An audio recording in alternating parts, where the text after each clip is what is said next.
Hello friends, how are you all. S Raj maths computer exam में आप लोगों का स्वागत करता हूं। आज मैं नंबर सिस्टम का पार्ट टू पढ़ाने जा रहा हूं। पार्ट वन में हमने 8 टाइप ऑफ नंबर्स के बारे में पढ़े थे। पहला क्या पढ़े थे हम लोग? Natural number. पहला पढ़े थे नेचुरल नंबर। नेचुरल नंबर मतलब क्या होता है? प्राकृतिक संख्या। और प्राकृतिक संख्या हम लोग जानते हैं क्या होता है, 1 2 3 इन्फिनाइट तक। मतलब काउंटिंग नंबर को हम लोग नेचुरल कहते हैं। इसको हम एन से डिनोट करते हैं। तो नेचुरल नंबर क्या है? N equal to 1 2 3 4 5 and infinite तक। दूसरा पढ़े थे हम लोग होल नंबर। होल नंबर को डब्ल्यू से डिनोट करते हैं। होल नंबर को पूर्ण संख्या हिंदी में बोलते हैं। पूर्ण संख्या क्या होता है? Zero plus natural number. ठीक है, मतलब 0 1 2 3 इन्फिनाइट तक। तीसरा पढ़े थे इंटीजर यानी कि पूर्णांक। इसको जेड से डिनोट करते हैं। इंटीजर क्या होता है? Positive natural number, negative natural number plus zero, ये तीनों मिलकर बनता है पूर्णांक। इसको नंबर लाइन में कैसे शो करेंगे? ये जीरो हो गया, इधर पॉजिटिव नंबर 1 2 3 4, इधर -1 -2 -3 और इन्फिनाइट तक। चौथा पढ़े थे रैशनल नंबर। इसको हम लोग क्यू से दिखाते हैं। रैशनल नंबर मतलब परिमेय संख्या होता है। परिमेय संख्या। परिमेय संख्या क्या होता है? हमने पढ़ा था कि परिमेय संख्या एक ऐसी संख्या है जिसको p बाई क्यू के रूप में लिख सकते हैं, जहां पे क्या हो, p और q पूर्णांक हो, मतलब इंटीजर्स हो, और q जीरो के इक्वल नहीं हो। तो कोई भी संख्या को इस फॉर्मेट में लिख सकेंगे जहां p q इंटीजर्स हो और q जीरो के बराबर नहीं हो, तो वो से संख्या को हम लोग क्या बोलते हैं? परिमेय संख्या। फॉर एग्जाम्पल के लिए एक को हम 1/1 लिख सकते हैं, जहाँ p q मतलब 1 1 दोनों के इंटीजर्स है और एक इक्वल के जीरो नहीं। 1.2 इसको लिख सकते हैं 12/10। कट करेंगे तो क्या होगा? 6/5। ये क्या है? परिमेय संख्या है, क्योंकि 6 और 5 दोनों इंटीजर है और 5 जीरो के इक्वल नहीं है। अगला क्या है? पांचवा हम लोग पढ़े थे अपरिमेय संख्या। अपरिमेय संख्या क्या होता है? अपरिमेय संख्या ऐसी संख्या को कहते हैं जिसको p बाई क्यू के रूप में नहीं लिख सकते हैं। जिसको p बाई क्यू के रूप में नहीं लिख सकेंगे वो अपरिमेय संख्या होगा, जैसे √2 √3 √5 पाई एटसेट्रा। और दूसरे शब्दों में इसको समझें तो ऐसा नंबर जिसको p बाई क्यू के रूप में नहीं लिख सकते, जैसे √2 का वैल्यू 1.414, ये इन्फिनाइट तक जाता है, ये टर्मिनेटिंग नहीं होता है। तो ऐसे नंबर को हम लोग अपरिमेय कहते हैं। इसके बाद 6 क्या पढ़े थे?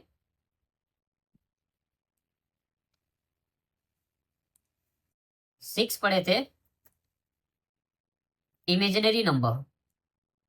6 पढ़े थे रियल नंबर, वास्तविक संख्या। वास्तविक संख्या को आर से डिनोट करते हैं। तो वास्तविक संख्या क्या? इन सारी संख्याओं का कॉम्बिनेशन होता है, मतलब परिमेय प्लस अपरिमेय, ये दोनों मिलकर क्या बन जाता है? वास्तविक संख्या होता है। इसको हम लोग एक और टर्म दिए थे कि आर एक नंबर होता है जिसका स्क्वायर पॉजिटिव होना चाहिए। मतलब कोई भी संख्या का स्क्वायर पॉजिटिव हो तो उसको हम रियल नंबर कहते हैं, वास्तविक संख्या कहते हैं। इसके बाद सातवां पढ़े थे, सेवेंथ पढ़े थे इमेजिनरी नंबर। इमेजिनरी नंबर मतलब काल्पनिक संख्या। ठीक है, कल्पित संख्या। काल्पनिक और कल्पित संख्या क्या होता है? ऐसा संख्या जिसका हम स्क्वायर करेंगे तो नेगेटिव आ गया। जैसे फॉर एग्जाम्पल के लिए आई का स्क्वायर करेंगे तो क्या होगा? -1। √(-1) इसका स्क्वायर करेंगे तो क्या आएगा? -1। तो ऐसे संख्या को हम लोग क्या कहते हैं? Imaginary number. आठवां पढ़े थे कम्प्लेक्स नंबर।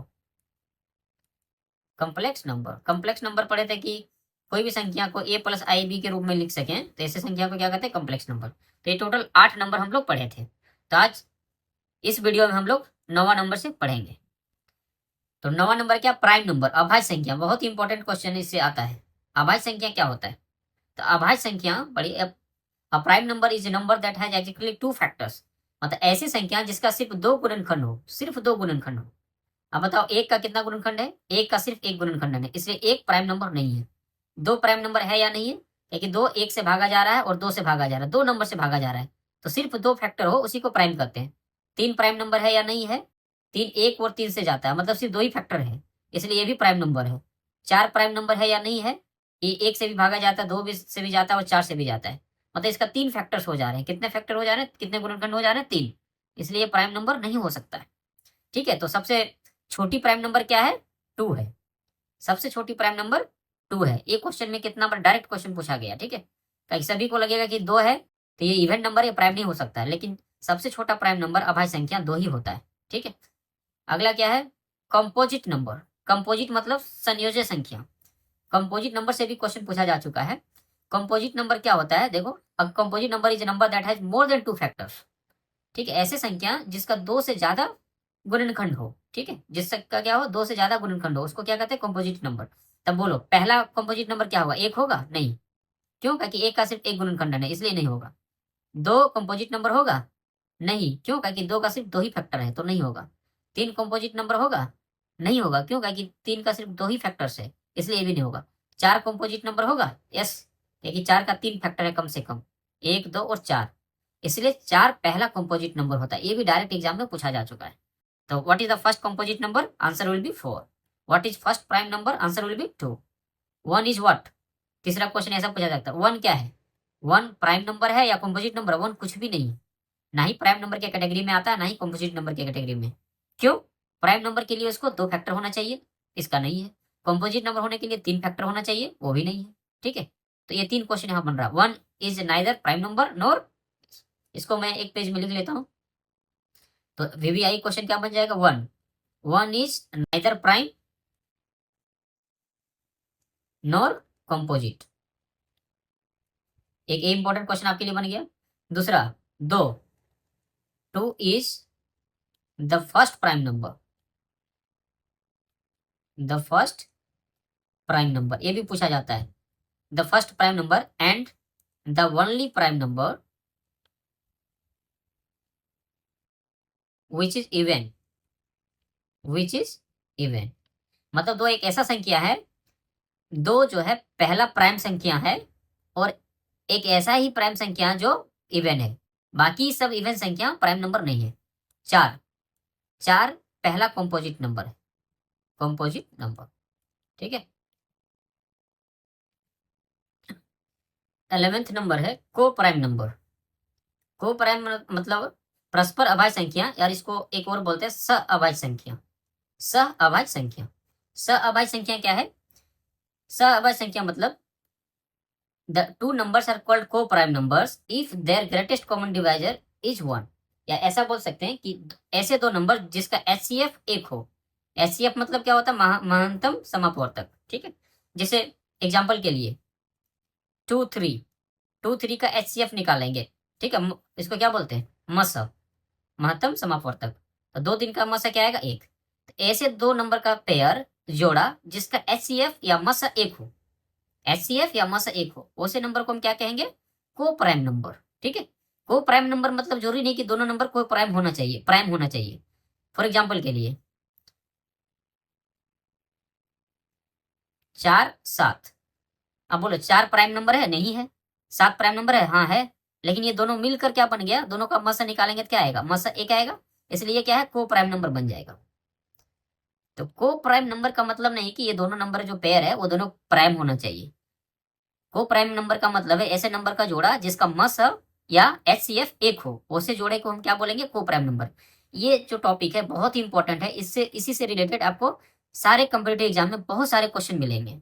इसलिए ऐसे क्वेश्चन, ऐसे जो परस्पर अभाज्य संख्याएं हैं, इनका डेफिनेशन और इसका लॉजिक को हमेशा आपको दिमाग में रखना है, बहुत जगह इस्तेमाल होगा ये, ठीक है। एग्जाम्पल यहाँ देखिए 8 15, देखिए 8 प्राइम नंबर है? नहीं है। 15 प्राइम नंबर है? नहीं है। दोनों प्राइम नंबर नहीं है, लेकिन ये दोनों मिलकर प्राइम नंबर बन गया। क्यों? को प्राइम नंबर बन गया, क्योंकि 8 और 15 का HCF निकालेंगे तो HCF देखिए किसी से भागा नहीं जा रहा है, इसलिए HCF 1 आया, इसलिए दोनों मिलकर को प्राइम नंबर बन गया। 9 10, 9 भी प्राइम नहीं है, 10 भी प्राइम नहीं है, लेकिन दोनों मिलकर क्या बना? को प्राइम बन गया, ठीक है। इसी तरह ये भी को प्राइम, ये भी को प्राइम, ठीक है, क्योंकि HCF of each pair is 1। सारे पेयर का HCF क्या है? 1 है। अब 12th है, बहुत इंपॉर्टेंट है, इसे भी डायरेक्ट क्वेश्चन एग्जाम में ऑलरेडी पूछा जा चुका है। परफेक्ट स्क्वायर नंबर, ठीक है, पूर्ण वर्ग संख्या। इन नाम से ही आप समझ सकते हैं, पूर्ण और वर्ग संख्या। मतलब वर्ग मतलब क्या होता है? जैसे 3 का वर्ग क्या होता है? 3 का वर्ग 9, स्क्वायर 3 का स्क्वायर 9, तो इसी को हम क्या कहेंगे? Perfect square number. एग्जाम्पल के लिए देखिए 1 का क्या है? परफेक्ट स्क्वायर नंबर है। 4 क्या? 2 का स्क्वायर है, ठीक है। 3 का 3 स्क्वायर, देखिए 4 का स्क्वायर मतलब 1 square plus 1 square 2 square 3 square 4 square, ये क्या है? परफेक्ट स्क्वायर नंबर, ठीक है।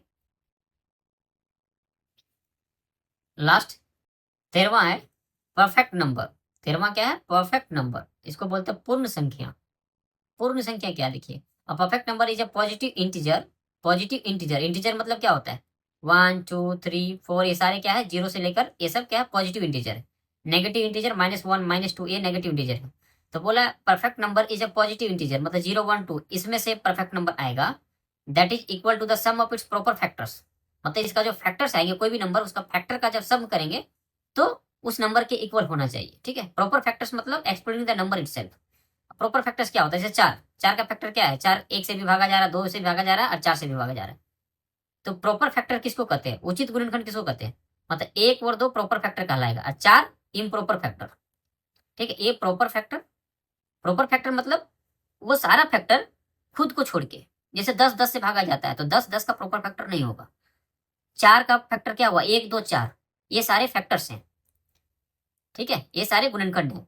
तो प्रॉपर फैक्टर क्या हुआ? 1 2 प्रॉपर हो गया और 4 इम्प्रॉपर हो गया। ठीक है, तो प्रॉपर फैक्टर मतलब ऐसे फैक्टर जो खुद नहीं हो। ठीक है, उसको क्या कहते हैं? Factor less than the number. मतलब चार है, चार से कम वाले जितने फैक्टर्स हैं सारे प्रॉपर हो जाएंगे, और चार है तो चार खुद इम्प्रॉपर हो जाएगा। ठीक है, तो क्वेश्चन में क्या बोला है इसमें पढ़िए फिर हिंदी से। पूर्ण संख्या वो धनात्मक पूर्णांक होती है जो अपने उचित गुणनखंड हो। उचित मतलब प्रॉपर फैक्टर। प्रॉपर फैक्टर मतलब उस नंबर से कम वाले जितने भी फैक्टर्स हैं उसको जोड़ दें तो जो के बराबर होती है, तो वो नंबर जो के बराबर होता है। देखिए एग्जाम्पल बहुत अच्छा यहाँ दिया हुआ, 6। 6 का फैक्टर क्या हुआ? 1 2 3 6। तो 6 क्या हुआ? 6 आपका इम्प्रॉपर हो गया और ये सारे क्या हो गए? प्रॉपर हो गए। ये सारे प्रॉपर फैक्टर हो गए। तो प्रॉपर वाले को जोड़िए, 1 + 2 + 3 कितना आ जाएगा? 3 2 5 1 6। तो प्रॉपर फैक्टर का सम कितना आ गया? 1 2 3 6। मतलब 6 का प्रॉपर फैक्टर का सम 6 के इक्वल हो गया, तो इसको हम क्या कहेंगे? Perfect number. ये एग्जाम में डायरेक्ट कितना बार पूछा जा चुका है। Which is the perfect number? Option दे देगा आपको 4 6 8 10। तो लोग 4 को मारते हैं टिक, लेकिन proper factor is perfect number is 6। 28 का देखिए, 28 का फैक्टर क्या है? 28 1 से भागा जा रहा है, 2 से भागा जा रहा है, 3 से नहीं जा रहा है, 4 से भागा जा रहा है, 7 से जा रहा है, 14 से जा रहा है, 28 से जा रहा है। तो प्रॉपर फैक्टर कौन हुआ? ये प्रॉपर है, ये प्रॉपर है, ये प्रॉपर है, ये प्रॉपर है, ये प्रॉपर है, ये प्रॉपर, ये प्रॉपर, ये प्रॉपर नहीं है। तो सारे प्रॉपर को जोड़िए, 1 + 2 + 4 + 7 + 14 जोड़ के देखिए। 1 और 2 3, 3 और 4 7, 7 7 14 और 14 28। कितना आ गया? 28। अब देखिए 28 है, 28 इक्वल हो गया। मतलब इसके प्रॉपर फैक्टर का सम उस नंबर का इक्वल हो गया, तो इसको हम क्या बोलेंगे? परफेक्ट नंबर, पूर्ण संख्या। ठीक है, इसी तरह से बहुत सारे एग्जाम्पल्स हैं, बट मैं ये 2 एग्जाम्पल लेता हूँ। तो आशा करता हूँ आज का क्लास आपके लिए बहुत ही लाभदायक होगा और सारे कंसेप्ट को आप लोग इसी तरह से पढ़ें और समझें। फिर मैं इसी पैटर्न पे अगला जो वीडियो रहेगा, वीडियो जो क्लास मेरा जो पार्ट 1 और पार्ट 2 के अलावा पार्ट 3 पार्ट 4 जो करवाएंगे, इसी से रिलेटेड मैं क्वेश्चन दूंगा आपको। तो आप वो वीडियो को जरूर देखें और समझें, और ये सारे क्वेश्चन आप एसएससी, बैंक, रेलवे हर एग्जाम में आप देखेंगे। ठीक है, thank you, bye bye, take care and please like, share, subscribe my YouTube channel as Raj Maths Competitive Exam. Thank you.